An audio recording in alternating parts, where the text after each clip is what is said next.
நல்ல நண்பர்கள் ஒரு அழகான கதை. ஒரு சிறிய கிராமத்தில் ரகு மற்றும் விஜய் என்ற இரண்டு சிறந்த நண்பர்கள் இருந்தனர். அவர்கள் குழந்தை பருவத்திலிருந்தே இணைந்து விளையாடி ஒன்றாக பள்ளிக்கு போய் அனைத்திலும் ஒருவருக்கொருவர் உதவி செய்து வந்தனர். ஒரு நாள் அவர்கள் அருகில் உள்ள காட்டுக்கு சென்று விளையாட முடிவு செய்தனர். வெகு நேரம் விளையாடி திரும்பும் போது வழியில் அவர்கள் ஒரு பெரிய கரடியை பார்த்தனர்.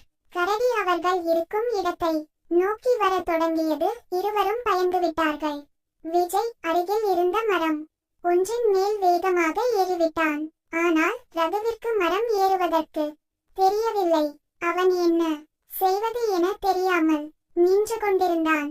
அதே சமயம் அவன் புத்திசாலியாக தரையில் படுத்துக்கொண்டு சுவாசிக்காமல் இருந்தான்.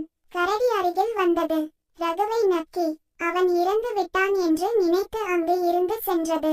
கரடி சென்றதும் விஜய் மரத்திலிருந்து இறங்கி ரகுவிடம் வந்தான்.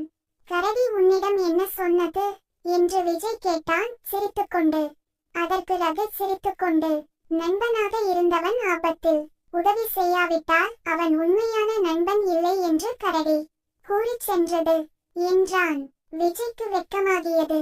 அவன் உண்மையான நண்பனாக இல்லை என்பதை உணர்ந்தான். அதன் பின் அவன் உண்மையான நண்பனாக நடந்து கொள்ள முடிவு செய்தான். நன்றி.